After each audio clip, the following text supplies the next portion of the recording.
Good morning and welcome in CA Addictology. My name is CA Chamanlal and this is video is only for education purpose. It is a not legal and professional advice. Thanks. Rule of Account and Journal Entry ACC3 Part 5 purchase bill के बाद अब cell bill मुहूर्त किया है, cell की है, ocean trading company ने cell किया है तो बिल भी दिया होगा, बिल दिया होगा, उसका स्पेसिफिक हम अभी देख रहे हैं सेल बिल।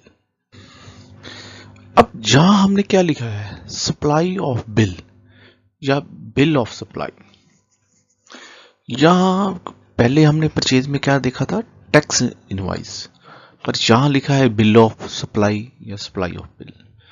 यहां पर हम टैक्स इनवॉइस नहीं जनरेट कर सकते। क्यों नहीं जनरेट कर सकते? क्योंकि हमारे पास जीएसटी नंबर नहीं है। जिसके पास जीएसटी नंबर नहीं है वो टैक्स इनवॉइस नहीं जनरेट कर सकता, ना ही कस्टमर से बिल के ऊपर टैक्स लगाकर ले सकता है। हाँ, रेट जो मर्जी लगाए मगर टैक्स नहीं लगा सकता। तो वो क्या जनरेट करेगा? बिल ऑफ सप्लाई या supply of bill.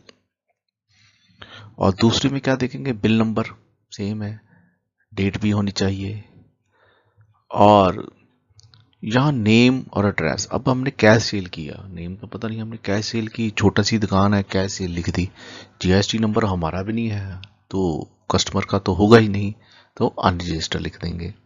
Pan number की जरूरत नहीं है, जीआर में सेल्फ लेके चला गया वो, कोई दिक्कत नहीं, ठीक है। टैक्स नहीं ले सकते, टोटल अमाउंट आ गया, तो ये है बिल ऑफ सप्लाई। अब उस दिन सेल भी होगी, नाले हमारे पास जो आए हैं वो कुछ ना कुछ सामान तो खरीद के जाएंगे। अब वो सेल किया है हमने, अब क्या किया है हमने लिखा है सेल नंबर 1, बिल नंबर से हमारी कितनी आइटम सोल्ड हुई? 540 की। अब सेल हुई, कैश हमारा आया क्योंकि गुड्स सेल हुए हैं। आपको पहले ही बताया वो ट्रेडिंग गुड्स होते हैं, उसको हम सेल अकाउंट में लेंगे। सेल अकाउंट हमारी इनकम हो गई, होगा क्रेडिट, तो क्या एंट्री बनेगी? Cash account 540 to sale account 540। अब मैनुअल लेजर में हम सेल अकाउंट पहली बार लिख लिया तो सेल अकाउंट को क्रिएट करेंगे। सेल अकाउंट पेज नंबर पर लिख दिया, कौन से पेज नंबर पर है। अब इसकी लेजर पोस्टिंग करेंगे। सेल अकाउंट की क्रेडिट साइड में लिखेंगे बाय कैश और कैश अकाउंट की डेबिट साइड में लिखेंगे टू सेल। अब इसी तरह टैली में भी हम सेल अकाउंट क्रिएट कर लेंगे। सेल अकाउंट अंडर ग्रुप कौन सा आएगा? Sale account. ये ग्रुप की लिस्ट दी है और यहाँ पे हमने सेल अकाउंट ग्रुप सेलेक्ट कर दिया है, ठीक है। अब यहाँ भी पूछता है कि आपने इन्वेंट्री की डिटेल रीड करनी है, हमने कहा यस हमने करनी है। अब इसकी अकाउंटिंग एंट्री करेंगे। पहले अकाउंटिंग ट्रांजैक्शन वाउचर में आएंगे, अकाउंटिंग वाउचर, इसको एंटर मारेंगे, डेट चेंज करेंगे F2 करके, कौन सी डेट है? 28 जनवरी। अब हमने क्या करना है? सेल करना है, तो सेल का वोचर कितना है? F8, तो F8 आ जाएगा। अब जिस सेल वोचर आ गया, लिखा है सेल। F9 है, यहाँ ऊपर पार्टी का नाम आएगा जिसको हम सेल करेंगे। ये हमारी लिस्ट आ गई पार्टी की, किस किस को हम, लिस्ट जो हमने क्रिएट की हुई है। और दूसरा है, इसको हम जब भी करेंगे अपने ऊपर की अमाउंट डेबिट होगी, नीचली क्रेडिट होगी, और नीचे हम stock item wise sale record करेंगे। अब हमने स्टॉक आइटम ऑलरेडी क्रिएटेड की हुई है प्रीवियस वीडियो में, ACC3 पार्ट 4 में। स्टॉक आइटम एक बार ही क्रिएट करने की जरूरत पड़ती है क्योंकि सेल परचेज हो, चाहे सेल हो परचेज हो, दोनों की एंट्रियां स्टॉक की आइटम में ही आ जाएंगी। एक पास से रिसिप्ट आ जाएगा, दूसरे पास से वो डिलीवर आ जाएगा। अब सेल बिल एंटर करेंगे, डेट आ गई, बिल नंबर लिख दिया 1, कैश इन हैंड, ये लिस्ट है, लिस्ट में हमने क्योंकि कैश है तो कैश इन हैंड ही आएगा। और ये हमारी आइटम आ गई, कौन सी आइटम? हमारे बिल में हमने माउस सेल किया है तो माउस आए, कितने पीस किए? एक पीस, रेट कितना था? 270। ऐसा ही सेल अकाउंट में चलेगी और पिन ड्राइव सेल की है, ए पिन ड्राइव सेल की है और कितनी है, एक पीस है, कितना 270 और दोनों का टोटल आ गया, सेल में चलेगी। ये हमारी एंट्री क्रिएट होगी। यहाँ एंड हमने और कोई क्वांटिटी नहीं बेची तो एंड हो गया, एंड ऑफ द लिस्ट कर देंगे तो नीचे आ जाएगा, नरेशन लिख देंगे तो पूछेगा यस, यस किया और हमारा जो पोस्चर है वो सेम। हमने दूसरा बिल सेल का जनरेट किया है तो ये दूसरे बिल का स्पेसिफिकेशन है। ऐसे ही और सेल हुई है 2940 की, same entry, same pattern, same cash आया है, कम्स होगा, सेल हमारा नॉमिनल अकाउंट है, गेन हुआ है तो क्रेडिट होगा, cash account debit to sale. अब दूसरे बिल को भी इंटर करेंगे टू सेल कैश अकाउंट में, सेल अकाउंट में बाय कैश लिखेंगे, क्रेडिट साइड पे लिखेंगे अमाउंट जितनी है। अब सेल को क्रेडिट किया था, उसकी क्रेडिट साइड में लिखा, दूसरे अकाउंट का नाम लिखा कैश का, साथ में लिख दिया बाय। अब ऐसा ही दूसरा सेल बिल इंटर करेंगे, बिल नंबर लिखेंगे, कैश है तो कैश इन हैंड ही लिखेंगे। अब कीबोर्ड एन सेल किया है तो एन का एक पीस किया है 619 का, सेल अकाउंट में चला गया और पिन ड्राइव की है 5 पीस 5 पीसेस 450 की, तो टोटल हमारी अमाउंट बन गई सेल अकाउंट। नरेशन में आ जाएंगे, यस करेंगे तो अकाउंट वोचर्स। ये नेक्स्ट बिल है, सेम है, बिल नंबर डाल दिया, डेट है, कैश किया है तो कैश आ गया, एटम आ गई और हमने बिल ऑफ सप्लाई इशू किया है। हम किसी को भी टैक्स इनवॉइस नहीं दे सकते, बिल ऑफ सप्लाई ही दे सकते क्योंकि हमारे पास जीएसटी नंबर नहीं है। Same account entry next bill की भी ऐसी होगी, cash account 1380 to sale account. तीसरे बिल की एंट्री भी हम कर लेंगे, कैश अकाउंट में आ जाएगा, टू सेल अमाउंट आ गई डेबिट साइड में। अब थर्ड सेल बिल इंटर करेंगे, डेट वही है, बिल नंबर 3 आएगा तो कैश इन हैंड आएगा। ये लिस्ट है हमारी अकाउंट की, उसमें हमने कैश इन हैंड को सिलेक्ट किया है। ऐसे ही जो लिस्ट हो जाएगी हमारी एटम की, हम एटम में अडॉप्टर है तो अडॉप्टर को सिलेक्ट करेंगे, एक पीस है, एक पीस 930 का बेचा है, 930 का आ गया। उसके बाद हमने पिन ड्राइव बेची है, पिन ड्राइव पे करेंगे, एक पीस बेचा है 450 का बेचा है तो 450 आएगा, सेल आ गई। और मुझे हमसे पूछेगा लिस्ट नो है, कैश इन हैंड है तो कैश बेचा है तो कैश आएगा।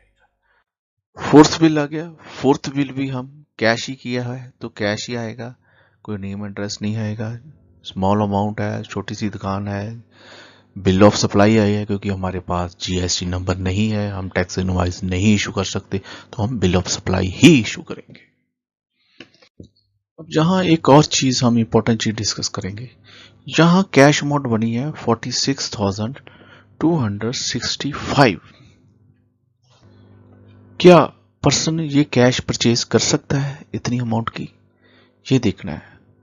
जी बिल्कुल, as per income tax act के हिसाब से कोई भी पर्सन 2 लाख तक की शॉपिंग कैश कर सकता है। 2 लाख के ऊपर उसको या तो अकाउंट पे चेक देना पड़ेगा या उनको आरटीजीएस कोई भी ऑनलाइन ट्रांजैक्शन के थ्रू पेमेंट करनी पड़ेगी। अगर 2 लाख से नीचे नीचे है तो वो कैश परचेज कर सकता है।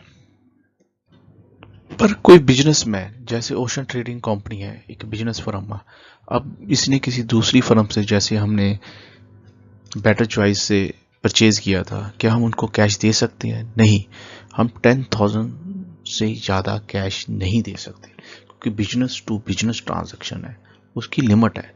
कंज्यूमर परचेज कर सकता है क्योंकि कंज्यूमर वो होता है जिसने अपने पर्सनल यूज के लिए कोई भी चीज़ परचेज की है। हो सकता है उसने अपने बेटे के लिए डेस्कटॉप खरीदा हो, पर्सनल है।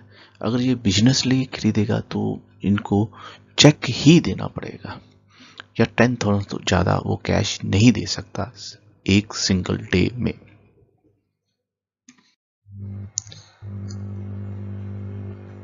नेक्स्ट एंट्री भी सेम ही है, cash account debit to sale account. अब इस बिल को भी हम मैनुअल पोस्टिंग कर लेंगे, सेल अकाउंट में आएगा बाय कैश, अमाउंट लिख दी, सेल को क्रेडिट किया था, इसकी क्रेडिट साइड पर दूसरे अकाउंट का नाम लिखेंगे, कैश है, साथ में लगा देंगे बाय। सेम डेट वही है, बिल नंबर जहां नोट कर लो 4 है, कैश इन हैंड क्योंकि हमने सेल कैश की है। आइटम आ गई, डेस्कटॉप बेचा है, एक बेचा है, उसका रेट आ गया, सेल अकाउंट में चला गया। एक माउस बेचा है, माउस का रेट आ गया, सेल अकाउंट में चला गया। पिन ड्राइव बेची है, पिन ड्राइव का रेट आ गया, सेल अमाउंट में चला गया। तो ऐसे ही ये एंड आ जाएगा। ये नरेशन है, नरेशन आप लिख सकते हैं, बिल नंबर कुछ भी नरेशन में लिख सकते हैं। ये अमाउंट कहाँ से लगाई, जो हमारे बिल हमने वो किए हैं फोन में वहाँ से उठाई। यस करेंगे तो वोचर सेव हो जाएगा। बिल नंबर 5 भी कैश है, कैश सेल की है, तो ये कैश का बिल है। बिल ऑफ सप्लाई आएगा क्योंकि हम जीएसटी टैक्स इनवॉइस बिल नहीं दे सकते क्योंकि हमारे पास जीएसटी नहीं है। Sale of bill, this also same entry, cash account debit to sale, और इसकी पोस्टिंग हम सेल लेजर में कर देंगे, सेम कैश लेजर में भी कर देंगे टू सेल। बिल नंबर 5 की एंट्री करेंगे, कैश है तो कैश ही आएगा। एटम एन कीबोर्ड सेल किया है, 1 पीस किया है 690 का। ऐसे ही एस सेल अकाउंट में चला गया, एस कीबोर्ड है, 1 पीस बेचा है 1050 का, तो आ जाएगा सेल अकाउंट में चला गया। टोटल अमाउंट आ गई, नीचे नरेशन लिख देंगे जो आप लिखना चाहो, और ये पूछेगा यस, यस करेंगे तो बुचर सेव हो जाएगा। नेक्स्ट बिल नंबर 6 सेम है, कैश किया है, डेट है, बिल ऑफ सप्लाई है, टैक्स इनवॉइस नहीं है। Again same entry, cash account debit to sale, और इसकी लेजर पोस्टिंग भी कर देंगे, कैश अकाउंट में टू सेल, सेल अकाउंट में बाय कैश।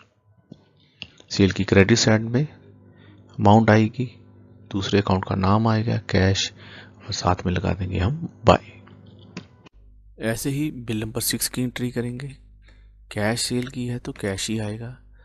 एन कीबोर्ड बेचा है, 1 पीस बेचा है 690 का, तो एक सेल अकाउंट में चला गया। अडॉप्टर बेचा है 1 पीस 930 का, ये भी सेल अकाउंट में चला गया। एक पिन ड्राइव बेची है 270 की, ये भी सेल अकाउंट में चलेगी। जहाँ लिस्ट बंद हो गई, एंड हो गया, कैश अकाउंट नेचर आ गई, और यस करेंगे तो वोचर सेव हो। सेम है, बिल कैश का है, बिल ऑफ सप्लाई है, टैक्स इनवॉइस नहीं है क्योंकि जीएसटी नंबर नहीं है। Again same entry, cash account debit to sale. Ledger posting करेंगे, सेल अकाउंट में बाय कैश, कैश अकाउंट में टू सेल, डेबिट साइड में। सेम डेट आ गई, बिल नंबर आ गया, कैश है तो कैश ही होगा। एंड कीबोर्ड आ गया 1 पीस, पिन ड्राइव आ गई 1 पीस, टोटल आ गया ये अमाउंट। अब 8 नंबर बिल है, यहां हमने कैश नहीं सेल किया, अनिल कपूर को सेल किया है। एड्रेस है उसका जलंधर, पंजाब में ही है, कर सकते हैं। और उसको एक लैपटॉप दिया है तो लैपटॉप की अमाउंट आ जाएगी। बिल ऑफ सप्लाई इशू करेंगे, टैक्स इनवॉइस नहीं करेंगे क्योंकि हम टैक्स नहीं इनवॉइस नहीं इशू कर सकते क्योंकि हमारे पास जीएसटी नंबर नहीं है। अब अनिल कपूर है, अनिल कपूर को हमने सेल की है क्रेडिट 47,725 की। अब कैश तो आया नहीं हमारे पास, अनिल है, अनिल ने क्या किया, हमसे गुड रिसीव की दिया, वो क्या हो गया रिसीवर, उसको करेंगे डेबिट। अब गुड्स गए हैं, गुड्स को हम लिखेंगे सेल, सेल नॉमिनल अकाउंट है, हमारा गेन हुआ है वो क्रेडिट होगा, तो एंट्री क्या करेंगी, कैश अकाउंट की जगह अब अनिल कपूर आ जाएगा, अनिल कपूर और डेबिट टू सेल अकाउंट। अब अनिल कपूर नया अकाउंट था तो लेजर में क्रिएट करना पड़ेगा जैसे बाकी अकाउंट किए थे। अब अनिल कपूर के अकाउंट में हम पोस्टिंग कर देंगे टू सेल, और सेल अकाउंट में कर देंगे by Anil Kapoor. Sale account credit हुई है तो क्रेडिट साइड पे दूसरे अकाउंट का नाम लिख देंगे अनिल कपूर के नाम। अब टैली में भी अनिल कपूर का अकाउंट ओपन करेंगे, अनिल कपूर का नाम लिखेंगे, ग्रुप देंगे, ग्रुप है सेंट्री डेटर डेटर इसलिए है क्योंकि हमने इसको सेल किया है, इससे पैसे लेने हैं, जिससे पैसे लेने होते हैं, जिसको सेल की होती है उसको डेटर कहते हैं, जिससे परचेज की होगी उसको हम क्रेडिट कहते हैं, नाल सेंट्री लगा देते हैं। सेम डेट आ गई, बिल नंबर आ गया। अब जहां हमने कैश नहीं लिखा क्योंकि हमने अनिल कपूर का अकाउंट क्रिएट किया हुआ था, इसलिए हमने जहां अनिल कपूर सेलेक्ट किया। फिर हमने जो आइटम बेची है वो सिलेक्ट की, एक पीस था, एक पीस सिलेक्ट कर दिया, अमाउंट लिख दी और इंटर कर दिया। सेल है हमारी तो सेल लेजर में जाएगी और नरेशन आ जाएगा कि बिल नंबर इतने अनिल कपूर को हमने सेल किया है, एड्रेस लिख देंगे। नरेशन में आप जो भी आप लिखना चाहो वो लिख सकते हैं। यस करेंगे, वोचर सेव हो जाएगा। अब अनिल ने क्या किया, अनिल ने 5,000 तो हमें कैश दे दिया, बाकी जो बैलेंस अमाउंट था उसका हमें उसने चेक दे दिया, पोस्ट डेटेड चेक दे दिया फरवरी का। अब हमने तो बैंक अकाउंट अभी खुलाया नहीं है, तो पहले कैश की एंट्री करते हैं। कैश की एंट्री क्या आएगी, कैश अकाउंट डेबिट, क्योंकि हमारे पास आया है, किसने दिया है, गिवर कौन है, अनिल कपूर, अनिल कपूर क्रेडिट। अब अनिल कपूर की अकाउंट में लेजर पोस्टिंग करेंगे, कैश देती है बाय कैश, और कैश अकाउंट में लिखेंगे टू अनिल कपूर, अनिल कपूर से हमारे पैसे आए हैं। अनिल कपूर से हमने कैश लिया है क्योंकि हमने जो सेल की थी उन्होंने हमें 5,000 कैश दे दिया, तो कैश दे दिया है तो F6 में आएगा, ऊपर कैश इन हैंड आएगा, नीचे अनिल कपूर का नाम आएगा, 5,000 आएगी। अब बिजनेस चलाने के लिए बैंक अकाउंट भी खुलाना पड़ेगा, तो हम बैंक गए कि हम बैंक से करंट अकाउंट ओपन करेंगे।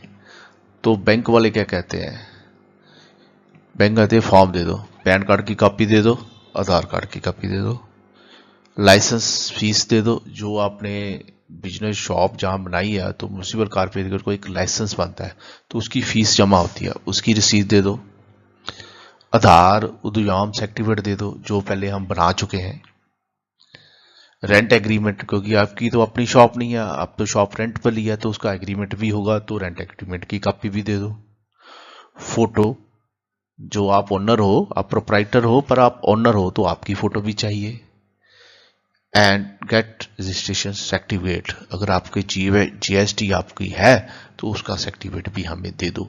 ये सारी चीजें हम देके वो हमारा अकाउंट ओपन कर देंगे। अब हम करंट अकाउंट खोलेंगे। करंट अकाउंट की एंट्री क्या होगी, बैंक अकाउंट पर्सनल अकाउंट है, डेबिट होगा, कैश अकाउंट गोज आउट हुआ है, क्रेडिट होगा, तो एंट्री क्या बनेगी, destiny bank account debit 5,000 to cash account 5,000। अब लेजर में बैंक अकाउंट भी क्रिएट करेंगे, बैंक अकाउंट का पेज नंबर लिखेंगे और इसकी मैनुअल एंट्री भी करेंगे, बैंक अकाउंट की डेबिट साइड पे टू कैश, कैश अकाउंट की क्रेडिट साइड में बाय बैंक, बैंक का नाम क्या है, destiny bank account. Same tally में भी बैंक अकाउंट ओपन करेंगे, बैंक अकाउंट का नाम लिखेंगे, अकाउंट नंबर लिखेंगे, हेड देंगे बैंक अकाउंट, हेड ग्रुप देना बहुत ही जरूरी है, सही ग्रुप देना पड़ेगा तो भी सही बैलेंस शीट बनेगी, तो बैंक है तो बैंक में बैंक अकाउंट का ग्रुप देंगे। अब बैंक में अकाउंट ओपन किया है तो बैंक में हम एंट्री भी करेंगे, बैंक का अकाउंट तो हमने क्रिएट कर लिया है, तो यहाँ एक नया विंडो खुल गई कॉन्ट्रा। ये कॉन्ट्रा क्या है, F4। कैश और बैंक दोनों हम सेम समझते हैं, जैसे हमारे शॉप पर पैसे पड़े हैं ऐसे ही हमारे बैंक पर पड़े हैं, हम कभी भी यूज कर सकते हैं, वो हमारे पैसे हैं, इसलिए हम इनको कॉन्ट्रा एंट्री करेंगे। जब हम कैश डिपॉजिट कराएंगे तब कॉन्ट्रा एंट्री करेंगे, जब हम बैंक से कैश विड्रॉ कराएंगे तब भी कॉन्ट्रा एंट्री में आएगी, क्योंकि सेम है, एक जेब से निकाला दूसरी जेब में डाल लिया। Now we complete the journal entry in the month of January, हमने जनवरी की जनरल एंट्री कंप्लीट कर ली है। अब नेक्स्ट मंथ की जनरल एंट्री हम नेक्स्ट वीडियो ACC 4 में देखेंगे। तब तक के लिए शुक्रिया, नमस्कार, थैंक्स।